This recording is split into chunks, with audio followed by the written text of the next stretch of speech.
नमस्कार किसान भाइयों, स्वागत है आप सभी का एक बार फिर आपके अपने YouTube चैनल में। किसान भाइयों, अगर जो आपके घर में या गोडाउन में प्याज का स्टॉक रखा है तो आज का वीडियो आपके लिए बहुत ही खास और महत्वपूर्ण होने वाला है, क्योंकि प्याज के भाव को लेकर किसान भाइयों के मन में सबसे बड़ा प्रश्न बना हुआ है कि क्या आने वाले दिनों में प्याज के भाव और बढ़ेंगे या जैसे जैसे मंडियों में आवकें बढ़ेगी तो प्याज के भाव उतर सकते हैं। और सबसे बड़ा प्रश्न, क्या अब हमें प्याज को बेचने का ये सही समय है या अभी थोड़ा और इंतज़ार करना चाहिए। तो किसान मित्रों, आज हम इस वीडियो में 3-4 विशेष पॉइंट पर चर्चा करने वाले हैं कि आने वाले दिनों में प्याज के भाव की क्या स्थिति बन सकती है, कितनी तेज़ी देखने को मिल सकती है, उसके बाद में निर्यात को लेकर क्या खबर निकल कर आ रही हैं और नई प्याज को आने में अभी कितना समय है, कितने महीने का समय है। उसके बाद में सबसे मुख्य और सबसे बड़ा पॉइंट कि जैसे जैसे मंडियों में प्याज में तेज़ी आएगी तो सरकार प्याज के भाव को कंट्रोल करने के लिए क्या रणनीति बना सकती है। और लास्ट में मैं आपको बताऊंगा कि प्याज आपको पूरा का पूरा एक साथ बेच देना चाहिए या फिर थोड़ा थोड़ा बेचना है या अभी थोड़ा और इंतज़ार करना है, किस तरह से रणनीति बनाकर प्याज बेचना है। तो इन सभी विषयों पर आज हम इस वीडियो में विस्तार से चर्चा करेंगे। वीडियो बहुत ही खास और महत्वपूर्ण होने वाला है, तो वीडियो को लास्ट तक अवश्य देखिएगा। जानकारी अच्छी लगे तो वीडियो को लाइक और चैनल को भी सब्सक्राइब करना बिल्कुल भी मत भूलिए। किसान मित्रों, सबसे पहले हम चर्चा करते हैं कि इस हफ्ते में प्याज के भाव में कितनी तेजी हमें देखने को मिली। तो किसान भाइयों, जैसे कि मध्य प्रदेश की मंडी और महाराष्ट्र की मंडियों में आवकें हमें सीमित देखने को मिली। अगर जो हम मध्य प्रदेश की इंदौर मंडी की बात करें तो हमें इस हफ्ते में 35 से 40 हज़ार कट्टे की आवक देखने को मिली और भाव में हमें धीरे धीरे जो है तेजी देखने को मिली। अभी 3 से 4 दिनों की अगर जो हम चर्चा करें तो 3 से 4 दिनों में हमें 7 से 8 रुपये की तेज़ी देखने को मिली। जहां प्याज 23 रुपये, 24 रुपये या 25-26 रुपये बिक रहा था, वैसे वैसे जो है 2 से 3 दिनों में अच्छी तेज़ी देखने को मिली। 30, 35 और 40 रुपये के आंकड़े को जो है प्याज के भाव ने क्रॉस किया। अगर जो 2 दिन पहले की बात करूं मैं, हमें 42 रुपये प्रति किलो के हिसाब से इंदौर मंडी में प्याज के भाव देखने को मिले और उस समय आवक हो रही थी किसान भाइयों 35 से 40 हज़ार कट्टे की। लेकिन जैसे ही आवक मंडियों में बढ़ी, यानी कि जहां 35 से 40 हज़ार कट्टे की आवक हो रही थी, वहां अगर जो आज वर्तमान में 20 अगस्त की हम बात करें तो इंदौर मंडी में 1 लाख प्लस कट्टे की आवक है। और यही किसान भाइयों आपकी सबसे बड़ी गलती है। जहां व्यापारियों को लग रहा था पिछले 2 सप्ताहों में कि अब जो है भारत में प्याज का स्टॉक काफ़ी कम मात्रा में बचा हुआ है, क्योंकि मंडियों में आवक नहीं हो रही थी। भारत के सभी मंडियों में आवकें बहुत सीमित मात्रा में बहुत कम हो रही थी। जिस तरह से किसान भाइयों ने रणनीति बनाकर प्याज के ऊपर दबाव बना रखा था, मंडियों में आवकें कमज़ोर थी, लेवाली में जोश देखने को मिला था और इसी वजह से किसान भाइयों प्याज के भाव में हमें अच्छी तेज़ी देखने को मिल रही थी।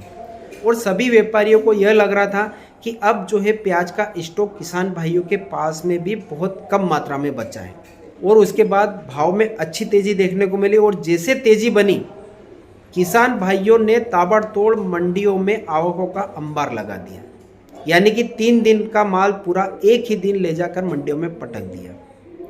और यही सबसे बड़ी आपकी गलती है किसान भाइयों। जहां आपने 3 से 4 महीने इंतजार किया और जिस तरह से रणनीति बनाकर प्याज आप मंडी में भेज रहे थे, अगर जो थोड़ा सा सब्र करते और इसी तरह आवकें नहीं बढ़ाते तो आज प्याज 50 रुपये किलो मंडी में बिकता है। लेकिन आपकी एक गलती के कारण पूरा जो बना हुआ माहौल था वह पूरा बिगड़ चुका है। आप सोच रहे हो कि यार ऐसा नहीं कि 3-4 दिनों में प्याज के भाव चले जाएंगे, हमारे पास जितना स्टॉक है पूरा एक ही दिन ले जाकर हम मंडी में बेच दें और आज ही पैसा कमा लें। तो आपके पास में जो सुनहरा अवसर आया था, आपने अपने पैरों पर खुद कुल्हाड़ी मार ली। आपको थोड़ा सा सब्र करना था, थोड़ा सा इंतज़ार करना था, क्योंकि ये भाव कहीं नहीं जाने वाले हैं। आप समझ रहे हो कि 4 से 5 दिन में वापस भाव चले जाएंगे, तो ऐसा नहीं है किसान भाइयों। प्याज के भाव कहीं से कहीं तक जाने वाले नहीं है। आप थोड़ा सा सब्र करते तो प्याज के भाव 50 रुपये के आंकड़े को पार कर सकते थे। लेकिन एक गलती की वजह से पूरा जो माहौल क्रिएट हुआ था, माहौल बना था, वो पूरा बिगड़ चुका है और इसका फ़ायदा अब पूरा व्यापारी उठाएंगे, क्योंकि व्यापारियों को पता चल चुका है कि अभी किसानों के पास में कितना माल बचा हुआ है। और इसी तरह से अगर जो आप आवक के बड़ा कर 1 लाख प्लस कट्टे अगर जो इंदौर मंडी में ले जाकर आवक का अंबार लगा देंगे तो यूँ समझ लीजिए कि 15 दिन में पूरा प्याज निकल जाएगा। पिछले साल की तुलना में इस साल किसान भाइयों के पास में प्याज का स्टॉक नहीं है, प्याज का स्टॉक बहुत कम है, क्योंकि इस साल प्याज खराब बहुत हुआ है। पिछले साल प्याज खराब नहीं हुआ था, प्याज का रकबा भी ज़्यादा था, किसान भाइयों ने भाव नहीं मिलने की वजह से प्याज का स्टॉक भी कर रखा था। लेकिन इस साल प्याज बिगड़ रहा है, इसके कारण किसान भाइयों ने यूँ समझ लो कि 50-60% जो है प्याज बेच चुके हैं, मात्र अब उनके पास में 40% प्याज बचा है। तो अभी भी समय है, संभल जाइए अगर जो आपको पैसा कमाना है, क्योंकि यह मौका हर साल नहीं मिलेगा। जो आगे माहौल बन रहा है उस हिसाब से प्याज के भाव बनेंगे किसान भाइयों, और अगर जो आप इस तरह से गलती करेंगे तो खुद अपने पैरों पर कुल्हाड़ी मारेंगे। तो आवक के बिल्कुल कंट्रोल रखिए। मेरा तो आपसे यही कहना है कि आप आवक के कंट्रोल रखिए। आपके पास में स्टॉक वाला प्याज है, अच्छी क्वालिटी का प्याज है, तो आप उसको थोड़ा थोड़ा करके बेचिए। और मैं तो ये कहूँगा कि आधा बेचिए, आधा आप रखिए। याद करोगे मेरी बात को। और अगर जो आपका प्याज बिगड़ रहा है, स्टॉक नहीं रह रहा है, तो आप फिर भी उसको थोड़ा थोड़ा करके बेचिए। जैसे कि आवक कंट्रोल रहेगी तो प्याज के भाव में वापस तेज़ी बनेगी किसान भाइयों। तो ये तो हो गया मेरा सजेशन कि आपको किस तरह से रणनीति बनाकर बेचना है, और भाव कैसे बढ़े थे और भाव कैसे डाउन हुए हैं, और आगे अगर जो आप चाहते हो कि वापस प्याज के भाव बढ़े तो किस तरह से रणनीति बनाना है। और अब बात करते हैं किसान भाइयों कि आने वाले समय में क्या प्याज के भाव में तेज़ी बनने के आसार लग रहे हैं। तो किसान भाइयों, आसार लग रहे हैं, लेकिन ये निश्चित नहीं है कि प्याज के भाव में तेज़ी बनेगी। ऐसी कोई भविष्यवाणी नहीं कर सकता कोई व्यापारी या कोई भी नहीं कर सकता कि आने वाले समय में प्याज के भाव में अच्छी तेज़ी आई है। सिर्फ हम अनुमान लगा सकते हैं, जो आंकड़े निकल रहे हैं उसके हिसाब से हम बता सकते हैं कि हाँ, प्याज के भाव बढ़ने के चांस लग रहे हैं। क्योंकि किसान भाइयों, प्याज के भाव बढ़ना और गिरना 2-3 पॉइंट पर निर्भर करता है। अगर जो विदेशों में डिमांड बनती है तो प्याज के भाव में तेज़ी बनती है। दूसरी बात, मौसम अनुकूल रहता है, बारिश नहीं होती है तो प्याज के भाव में कोई उम्मीद नहीं रहती है। अचानक किसी प्रदेश में बारिश हो जाती है या बाढ़ आ जाती है तो प्याज के भाव में तेज़ी बनने के आसार लगते हैं, या किसी अन्य देश से प्याज की डिमांड निकलती है तो निर्यात होने से प्याज के भाव में तेज़ी बनती है। ये 2-3 कारण है, बाकी कोई भी सटीक नहीं बता सकता आपको। मैं भी नहीं बता सकता कि प्याज के भाव में आने वाले समय में 70 रुपये हो जाएंगे कि 50 रुपये हो जाएंगे कि 60 रुपये हो जाएंगे। किसान मित्रों, प्याज के भाव बढ़ने के हमें 2-3 चांस लग रहे हैं। सबसे पहला, जो महाराष्ट्र में मौसम की बेरुखी, बारिश नहीं होने पर समय से प्याज की जो बारिश वाली प्याज की फसल रहती हैं वह प्रभावित हुई हैं, उसमें देरी हुई है। उसके कारण जो आने वाली नई प्याज की फसल है उसमें जो है अब देर लगेगी। जहां हमें अक्टूबर में नई प्याज, अक्टूबर और नवंबर के महीने में नई प्याज मंडियों में आने की खबर मिल जाती थी, अब कहीं ना कहीं वह जो है दिसंबर में नई प्याज आने के संकेत मिल रहे हैं। यानी कि अभी आपके पास में पूरे 3 महीने बचे हैं, 2.5 से 3 महीने नई प्याज को मंडी में आने के लिए बचे हैं, यानी कि 3 महीना का पूरा समय है। दूसरा पॉइंट, सरकार के पास में इस साल बफर स्टॉक नहीं है।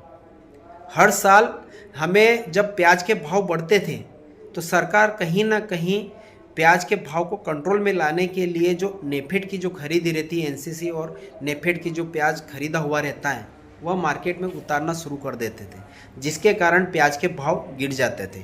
लेकिन इस साल जो है सरकार के पास में बफर स्टॉक आधा भी नहीं है। उस वजह से जो है अब हमें प्याज के भाव में आगे भी तेज़ी के आसार लग रहे हैं। सबसे बड़े 2 पॉइंट। तीसरा पॉइंट किसान भाइयों, निर्यात को लेकर, क्योंकि निर्यात में अन्य जो खाड़ी के देश हैं और दूसरे अन्य अरब कंट्री हैं, वहाँ पर भारतीय प्याज की अच्छी खासी डिमांड बनी हुई है। जो बेस्ट क्वालिटी का प्याज है वह अच्छा पसंद किया जा रहा है विदेशों में। इसके वजह से भी आने वाले समय में प्याज के भाव में तेज़ी बन सकती हैं। ये 3 कारण है किसान भाइयों आने वाले समय में प्याज के भाव में तेज़ी बनने के। तो मेरा सजेशन ये है किसान भाइयों लास्ट में, कि आपके पास में अगर जो स्टॉक वाला अच्छी क्वालिटी का प्याज है तो आप थोड़ा सा इंतज़ार करके बेचिए। मेरी बात को याद रखेंगे किसान भाइयों, मैंने पिछले वीडियो में भी आपको बताया था कि अगर जो आपके पास में अच्छा स्टॉक वाला प्याज है तो आप बिल्कुल उसको स्टॉक कीजिए, और अगर जो ख़राब प्याज है तो आप उसको बेच दीजिए। और अभी भी यही बोल रहा हूँ कि अगर जो आपके पास में स्टॉक वाला प्याज है थोड़ा इंतज़ार कीजिए, और ख़राब प्याज है तो बिल्कुल आप थोड़ा थोड़ा करके निकाल दीजिए, क्योंकि ये मौका आपको बार बार नहीं मिलेगा। हमारे पास 2.5 से 3 महीने का समय है नई प्याज आने में, और आप अगर जो ऐसे ही हड़बड़ाहट में मंडियों में आवकों का अंबार लगा देंगे तो ये जो सुनहरा मौका मिला है यह आपके हाथों से निकल जाएगा, और ऐसा गोल्डन चांस कभी नहीं मिलता है। मैं आपको अपना प्याज का गोदाम बताता हूँ किसान भाइयों, मैंने अभी 2 ट्राली बेची है, 12 ट्राली का मेरे पास स्टॉक है, और इस जो तेज़ी बनी है अभी 35 से 40 रुपये की, मैंने इसमें एक प्याज भी नहीं बेचा है। इसके बाद भी आप अपने हिसाब से डिसीजन ले सकते हैं। मैंने आपको विस्तार से जानकारी दी है कि आगे आने वाले समय में प्याज बढ़ने के क्या संकेत मिल रहे हैं, उसके बाद में नए प्याज को आने में कितना समय है, प्याज के भाव अगर जो 50 रुपये के आंकड़े को क्रॉस करेंगे तो सरकार प्याज के भाव को कंट्रोल करने के लिए जो बफर स्टॉक मंडियों में उतारते थे इस साल उसके पास में नहीं है। तो ये 2-3 पॉइंट है किसान भाइयों, इस पर गौर जरूर कीजिएगा, और जानकारी अच्छी लगी हो तो वीडियो को लाइक और चैनल को भी सब्सक्राइब अवश्य कर दीजिएगा। फिर मिलेंगे एक नए वीडियो में नए विषय के साथ में। जय जवान जय किसान।